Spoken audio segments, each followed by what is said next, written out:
in this event. And let's see. And I'm so elated to even take this time to listen to the film. I looked at it a couple of times during the month. It's a great film. There is some parallels of my life that I saw in the film. I would hope to get time to mention that. But Mr. Lewis, I've lived a tough life. It's hard. It's very difficult to be in a struggle, especially for human rights and civil rights here in America, and have money in your pockets, to have a car, to have a family. This life of being on the front line of human struggle in this country, it doesn't provide a future. It doesn't provide benefits, except that lumps and bumps and wounds. And sometimes these wounds never heal. These wounds become part of being PTSD. I want to use that analogy, that these wounds are there, and majority of folks that you walk around with just don't see. So, you know, for John to be from a large family with 6 brothers and 3 sisters, that's a pretty large family. And I was a little surprised, I'm not totally surprised, that their family was a farmer. They was farmers, and just like we did in South Carolina, you know, we had cotton and chicken and corn and hogs and tobacco, exactly what he had in Alabama, Troy, Alabama. But what's remarkable and similar, it says this Montgomery bus boycott that lasted 381 days. That's a very long time to be daily into the struggle. Well, that's being on the front line every day if you have to somehow get to work. But the effort was worth that sacrifice. And sometimes, as he said in the film, that his family will tell him, and that's what we was told in the South and South Carolina, don't get into trouble. Because sometimes trouble means being locked up. If you get locked up, you be treated, your treatment will majority of the time will not come out good. And I see that he went to American Baptist College in Nashville. I don't want to just keep talking, but I was making notes, and I'll be honest with you, I probably got 4 pages of notes. But the training process that he had in Nashville, how do you go out on the front line, and how do you prepare for the insults that will be thrust upon you? And I think you saw in the film where the training process took place, where they dumping water on them and doing other stuff physically and calling you all type of names. That takes the discipline and training to accept that type of brutality and still want to be on the front line. That takes some special human beings to, in the middle of a war, you will charge to the front of the line. And it's remarkable, again, what I saw in the film, even at the March on Washington, or the march towards Washington. 18 days after that, a bomb go off in Birmingham, Alabama, killing 4 little girls. And you're still in this struggle. And people are dying all around you, but you still have the courage to seek freedom, seek redress for your grievances in the courts or on the streets or marching on the line. That's the courage. Then Lillian Lewis, who he married a little bit later in life, to have come into his life.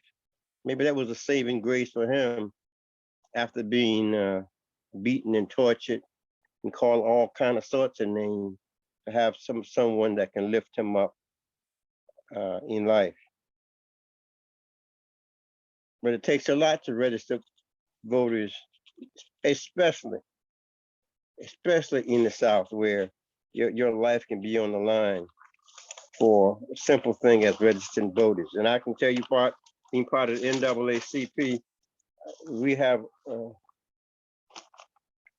long laundry list of people who have been injured in the process of registering voters. And I just want to mention one in particular, Medgar Evers,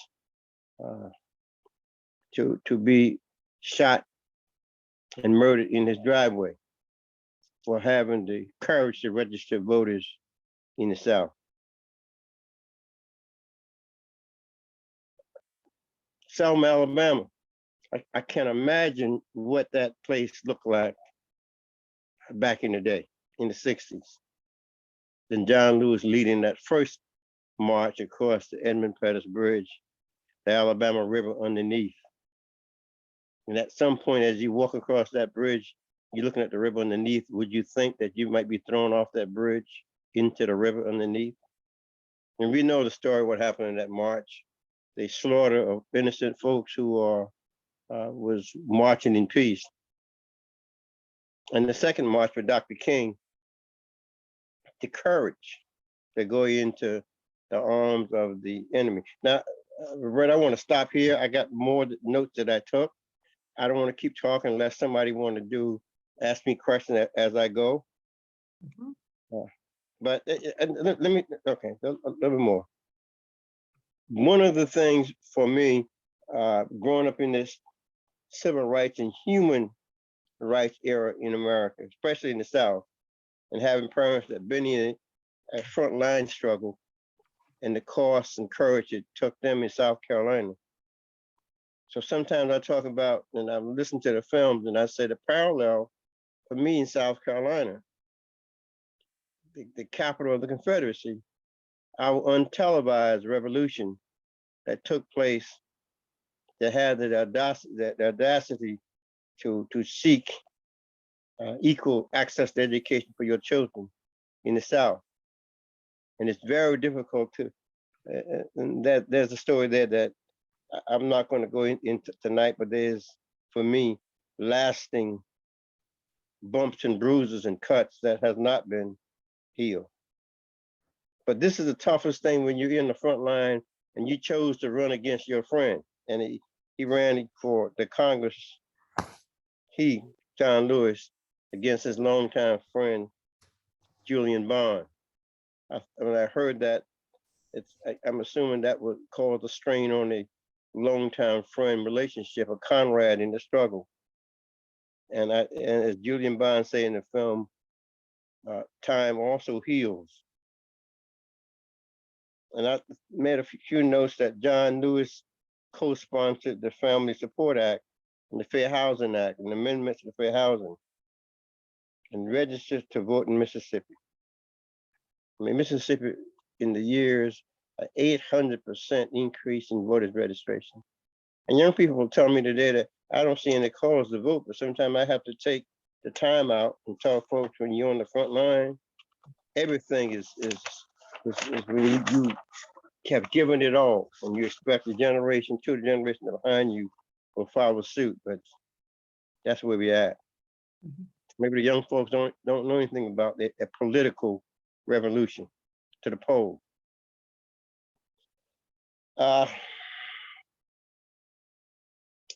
Let me stop here because I got notes and notes and notes. I can go back to my notes, but I didn't want to keep talking in case somebody want to ask questions. Brother, let me stop here. Okay. Before I take a question, can you tell us about the photo and where you had met John Lewis? Yes, the photo. I was in Washington, D.C. as my parents, which posthumously received the Congressional Gold Medal for their work in Briggs v. Elliott, Brown versus the Board of Education. So as we was gathering in the rotunda, and that time I smoked cigarettes, I stepped outside to smoke a cigarette, and Congressman John Lewis just walked right by. and I had to hail him to get a picture, and he was so kind to stop and just take a picture. Looking back on it, I should have invited him into the rotunda. But that's how I took the picture with John Lewis, and I just took it. So as years went by, I cherished the picture more and more. Yeah. Of that. Wonderful. I didn't know his statue was that short, and my father was that statue also. So Amazing presence and like he's such a big presence. I'm sure when you saw him in person, like you said, he seemed much smaller, but what a joyful, large presence he must have had in person. There's so many, yeah. Oh, yes. My sign behind me, I don't know if you can read it. Yeah. I got some friends in Atlanta, and the last election, they sent me some extra voting lawn signs, and I cherish this sign, so I'll show it from time to time. That's great. I know there's Jana's moderating the questions and Mark, and I know there's so many people in this meeting who continue to do amazing work, social justice oriented work. So please share any stories or comments or questions for Nate about his work as it connects with John Lewis, or anything that you'd like to share with Nate and the group. Yeah. I'm trying to figure out how to raise my hand. I'm not sure how to do it. Oh, yeah. Everyone, I'm going to put you on speaker view. Go right ahead. Hello, Mr. Briggs. How you doing? Matt Brandon, one of our favorite people in the world. Very good, Reverend Brandon. How are you? All right. Good to see you. I'm sure, and you said you watched it twice. I actually this is my first time seeing it. And I was so inspired in so many moments.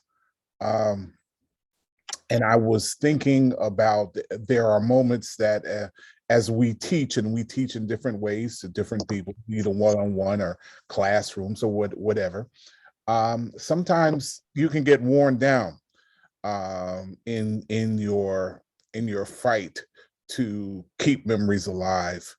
But films like this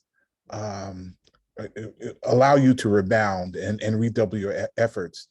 And I think the most sincere, and there were several great moments, but I think what is so true as I prepare, as I was sermonizing tonight, and I was thinking about fear.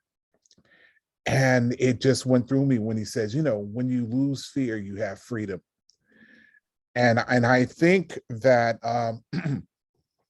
as we continue to educate others, children, the next generation, each others of our generation, I think that is so important, to do what is right and to lose the fear of not doing what's right. So I was really, really inspired by it, and it's good to see you. That's all I want to say. Thank you, Reverend Brandon. Arturo. Yeah, Arturo has a question. Yeah, Reverend Brandon, let me say this. If you're on the front line, and for me, born on the front line, there's no retreat. There's no way to go but forward, because if you have faith, there's no way to, I'll just take it from my parents, there's no way to go but keep going forward.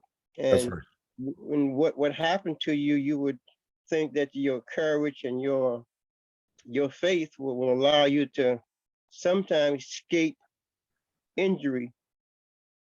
If injury does come, allow you to heal too. So yeah, absolutely.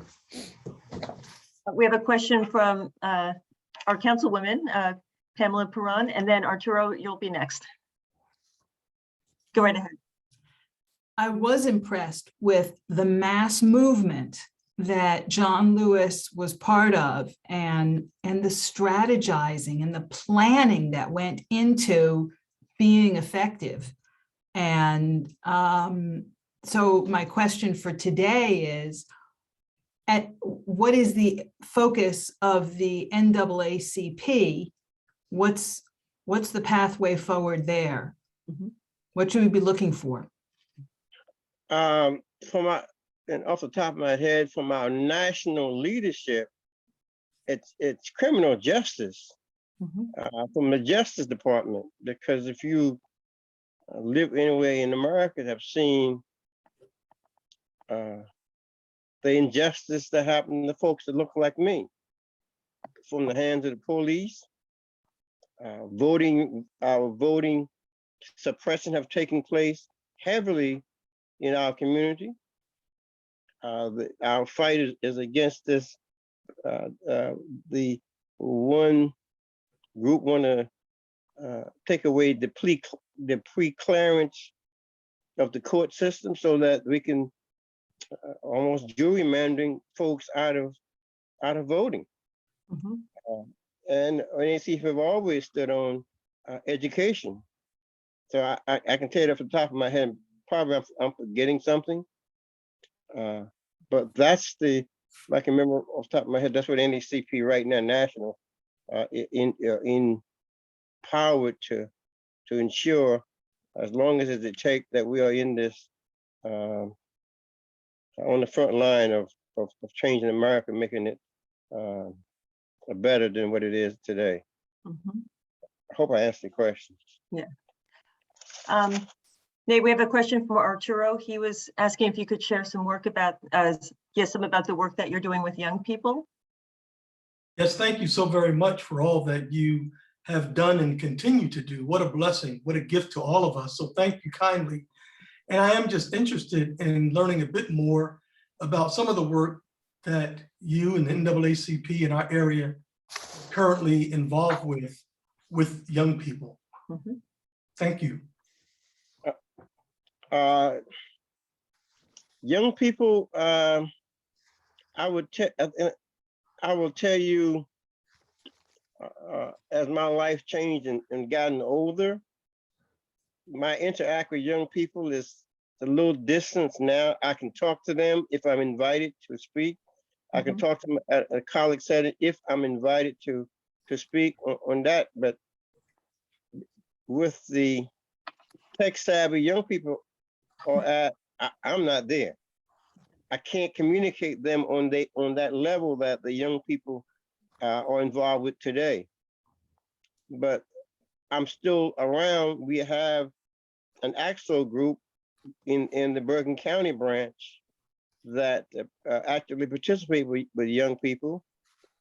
We have our first vice president, Agent Warwick, which that's part of her committee, is to deal with young people.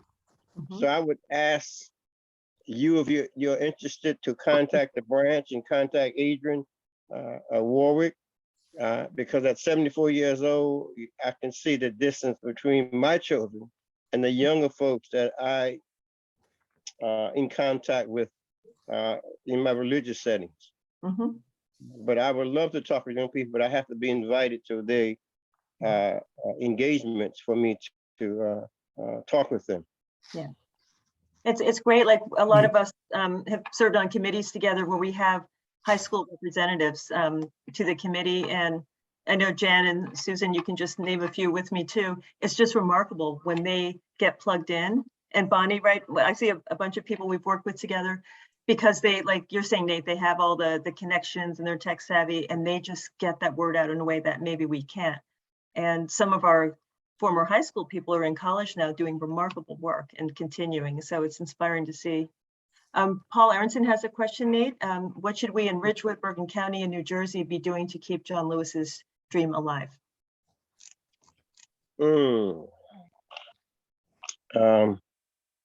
Paul, Lewis worked courageous.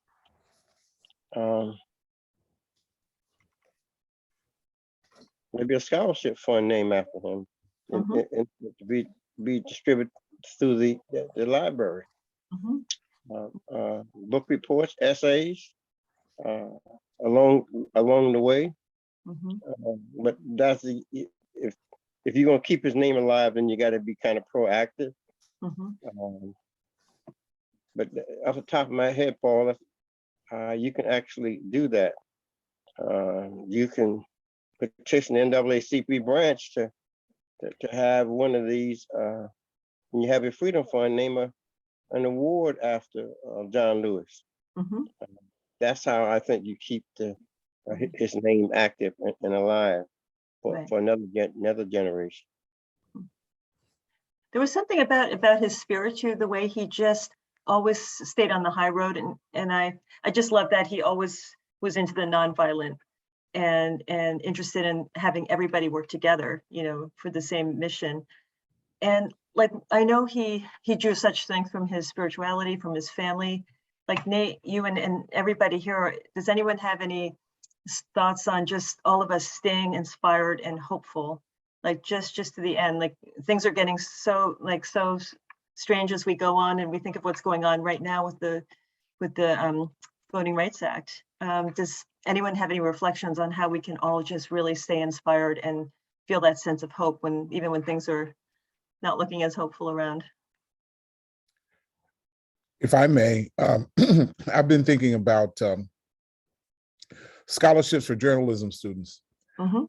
I think that the griots, the storytellers in our society are vital. Look at that film. Mhm. What a beautiful story was told. Mhm.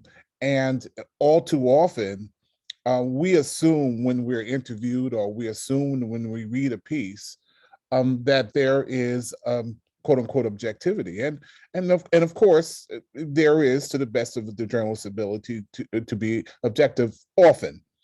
But I do believe that from all of our communities, we really need to have storytellers to tell the stories of our heroes, and they're everywhere. You know, they're everywhere. But if there's a small skew of storytellers demographically, then we miss so many wonderful stories in our society. So I actually propose that in high school, middle school, high school, and in college, that we find ways to encourage journalistic pieces, nonfiction storytelling pieces about people. And I think that we certainly will benefit as a society. Absolutely. And the artwork, it was so wonderful to see the artwork in John Lewis's home, the paintings and the sculpture and all of the things he collected. So in addition to storytelling, it's like the story presented in all of the different formats. Yeah. And let me add to this. I mentioned Agent Warwick name as the first vice president. Our Bergen County branch president is Julius Jeff Carter, a young man that came on board, has been working on the front line to, even in the midst of this pandemic, to keep our branch afloat. It's not an easy task if you got to stay on the front line. Civil rights human rights effort is not free. Right. And you have to have a heart for this. You have to have the time for this. Mhm. And I can tell you at many times, I was very, very active. Some important times you want to spend with your family, you out somewhere Mhm. being involved with a situation that has happened. And then I will tell you from my experience, growing up when my father was involved. I don't remember my father catching baseball with me in the front yard, or going fishing with me, or going hunting with me, because there are folks who are on the front line, including Dr. King's family or Medgar Evers' family on this front line, that we, the family, always been behind the scene, but the people just see the person out front, Mhm. but never seen what was going on within that family, and the stuff that went lacking when you are on the front line. So I can tell you, from the NAACP president, it may not be on the level as what the film was on, but there's some local stuff that takes you away from your family. Mhm. But it's volunteer. John Lewis spoke at the March on Washington. A. Philip Randolph, Roy Wilkins, and others had to ask John Lewis to change his original speech that he could not make as a 21-year-old, 22-year-old young man at the March on Washington. And the question I asked the listeners, why? Mhm. What was so strong in his speech that they asked him to change it? Mhm. And you gotta look at then who was John Lewis' contemporary back in that day? Smokey Carmichael, Mhm. Julian Bond. I don't have all the names in front of me, but these are all his contemporaries that he talked to over time. So he was a militant person in the beginning, but that speech he had to change. And people just don't say, now what would he have said? Mhm. And I like what he said. Is the last thing I saw in the film. We all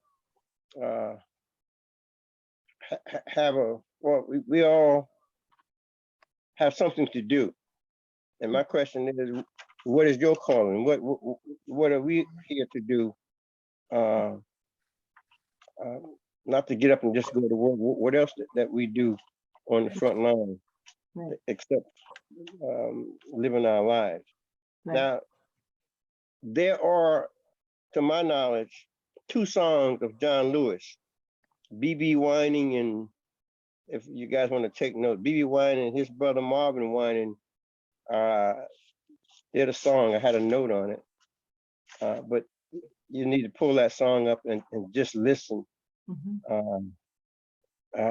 To that song. Mhm. And the song "We Are All Overcome." In my era, you know, my strong sign was no stopping us now. Growing up in the South Bronx, I say it loud and black and I'm proud. Mhm. But there are songs of a movement that entertain and keep us our chest pump because we're in this movement. But it's never ending. I think the struggle continue with wounds and bumps and bruises and cuts, and that sometimes at the end of a hangman's noose. Mhm.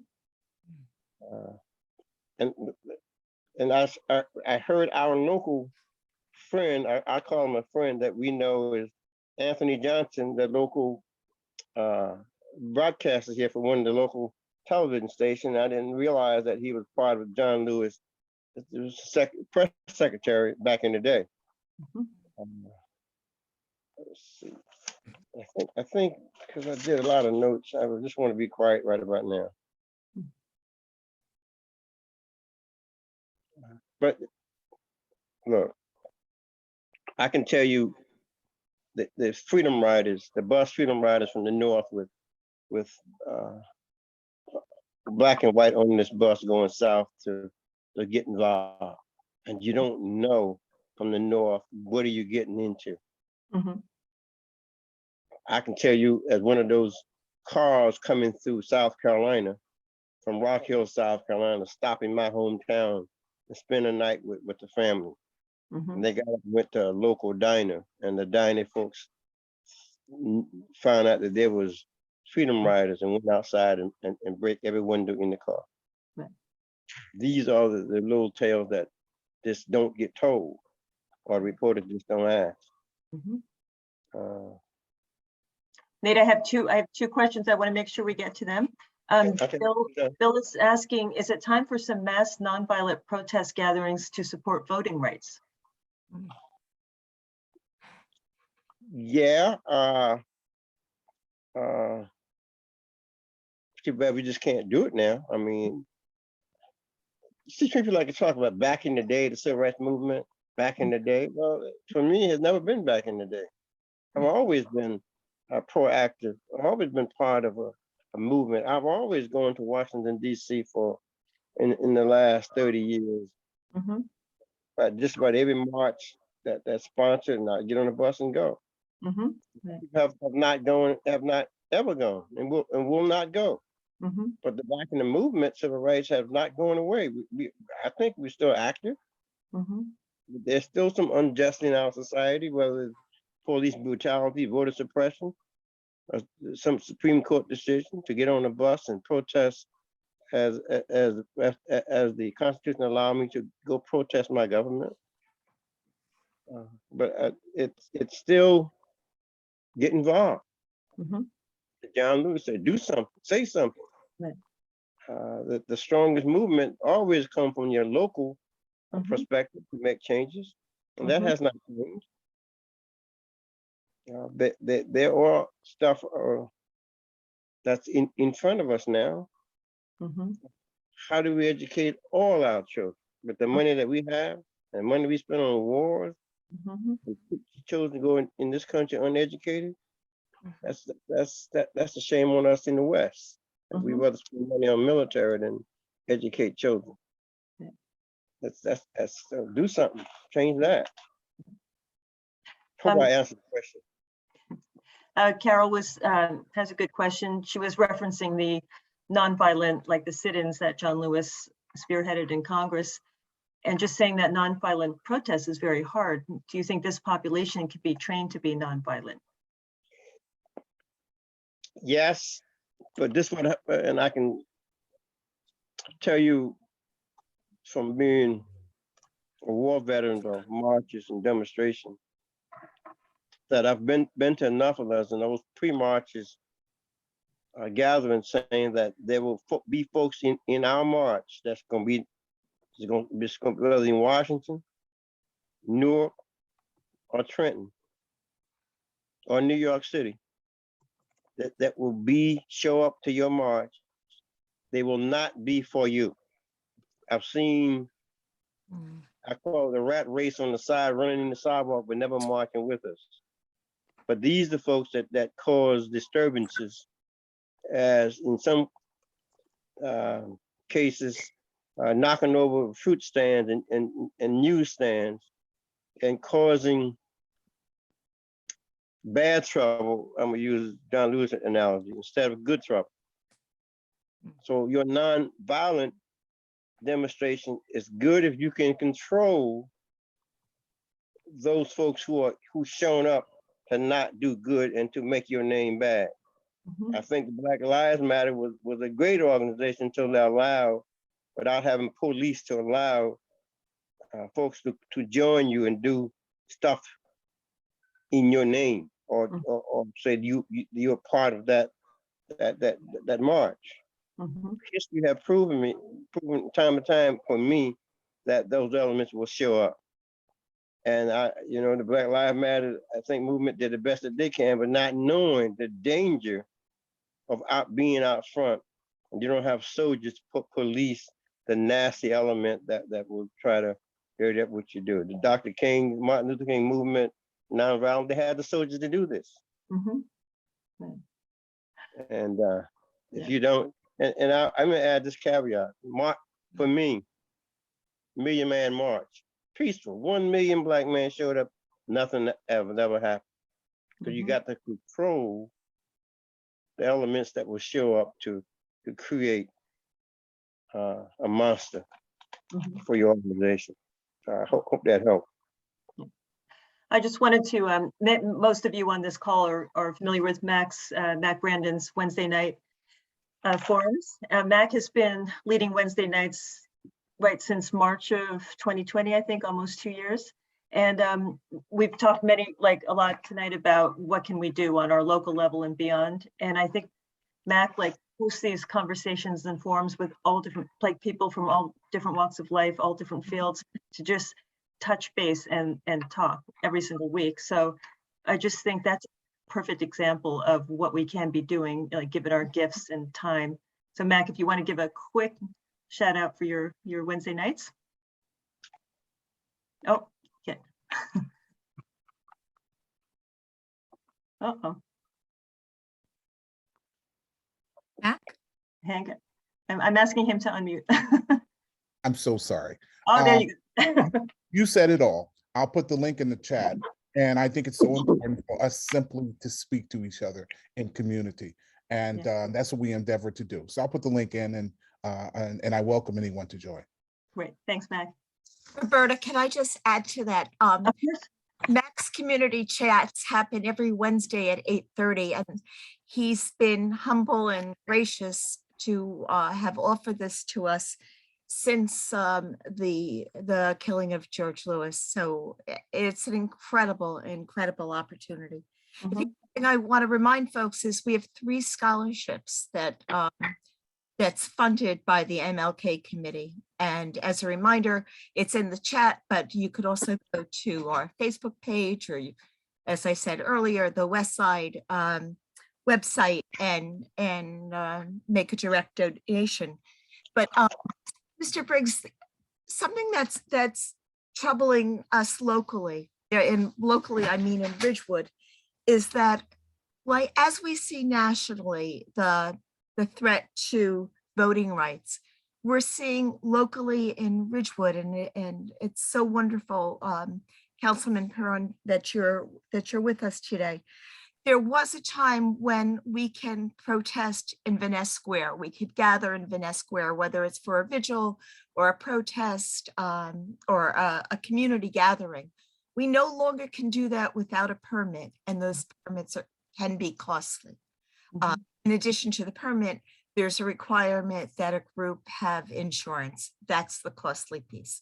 So even things like a clergy vigil couldn't happen at Vaness Square because we just couldn't finance it. A local student group from the high school wanted to do a gun awareness rally. They just couldn't afford it. So the county welcomed them. So I'm wondering if the NAACP can be of assistance with that. Pamela, if that's something you can address with the council. That's an important right, the right to gather, the right to protest.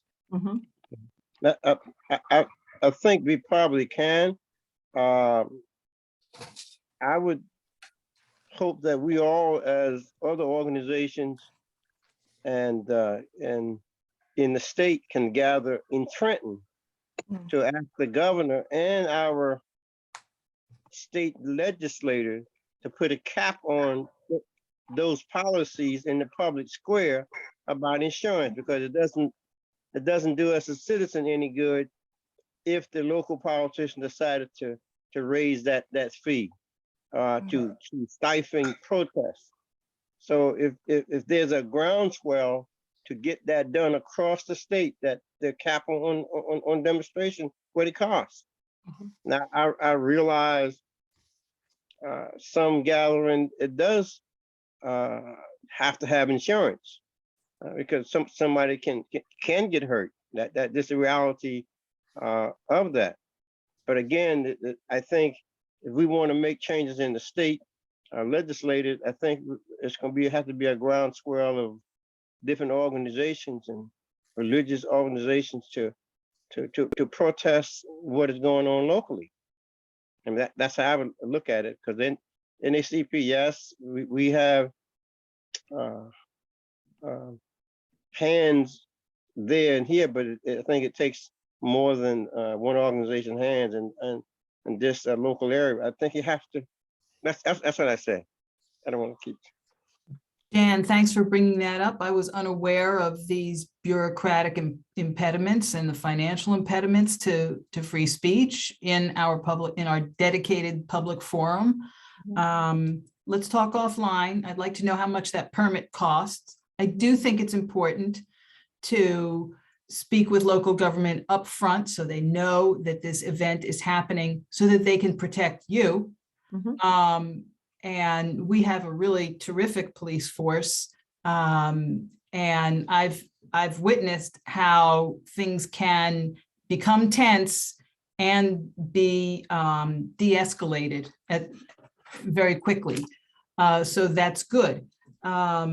But I think letting the police know that something's going to be happening is imperative.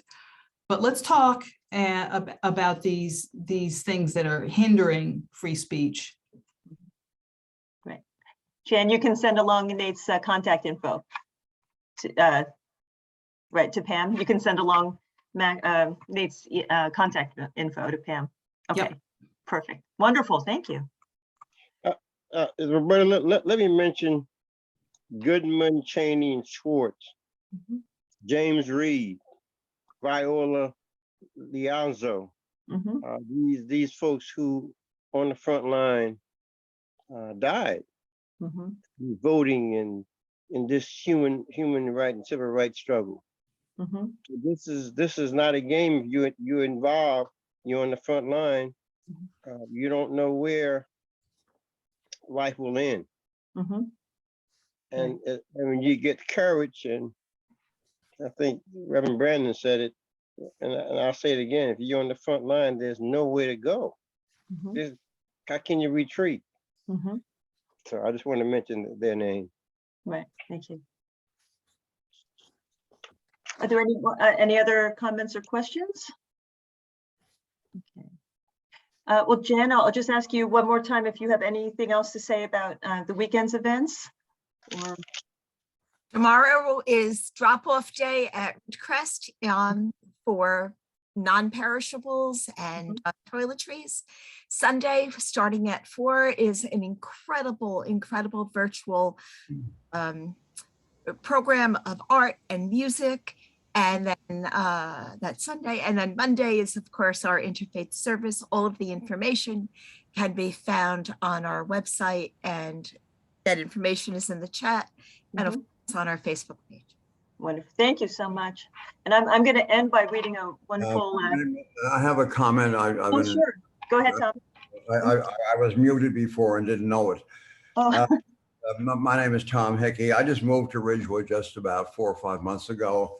I lived in Paramus for almost 60 years and was very politically active there. I was an elected councilman, and I served as municipal prosecutor, among other things. But the most important part of my experience there was that we had a very active Democratic club, and there was a similarly active Republican club.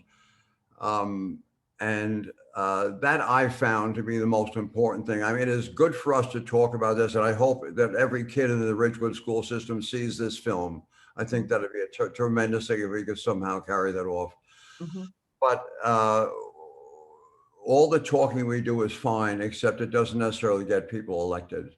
And we need people to be elected so that they can stop these crazy changes in voting rules that are going on today. And we can do that, but we need to have at its base organizations within each and every town or hamlet or village, whatever it is, that supports either one side or the other. I don't really care whether you're a Republican or a Democrat. As a councilman, I would come to the Democratic Club meeting every month, and we would hear from the people in the club. They'd hear about things that they didn't like or they liked, or recommendations and so on. And these things were passed on to our assemblymen and our state senators and so on. But that's the way it works. And as much as I really love what we're doing here, and I love this film tonight, we somehow have to find a way to create a continuing groups, not just groups that are raised for an issue. That's great. That helps a lot, and marches and so on work well. But it's almost like targeted bombing, and we don't have a consistent view about things. So I guess that all I'm saying is I'm not quite sure where to find a Democratic club in Ridgewood. I think it's a nonpartisan town. At least the elections are. So I'm puzzled about how I, as a practicing Democrat or a practicing Republican, can get active in dealing with matters that I'm interested in. And I think that's the way to go. I think that is, as Tip O'Neill said, all politics are local. And that comes down to the smallest town in this state. Right. Tom, I can connect you with a few people on this call. There's some great organizations that you might be interested in Ridgewood. So I will send you connections with Community Action Board and the MLK Committee, and then Councilwoman Perron is, I'm sure will be happy to hear from you too. Okay. All right. Thank you. I'm so glad you're here. And the League of Women Voters. Oh, so many. Yes. Well, but they're neutral. I want a good partisan party. Yeah. It's all about voting. Exactly. Exactly. Yeah. Well, I just thank you, Nate, so much for your, just sharing your personal story and your reflections and all of your research and notes. It's so meaningful to hear from you, and especially from your personal experience. And for every person on this call, those members of MLK and everybody who have worked so hard for these issues over the years. And Lynn Benson in the chat, we were talking earlier about hope, and she said, there are times when I get so sad and lose hope due to the injustices in our country. This evening's program is helping me to stay inspired and hopeful. Thank you. I will hold on to, it's not a time for despair, it's a time for action.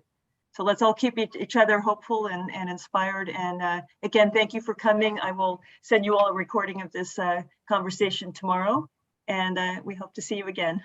Okay. Thank you so much. Thank Thank you. you. Okay. Okay. Thank you, Roberta. Thank you.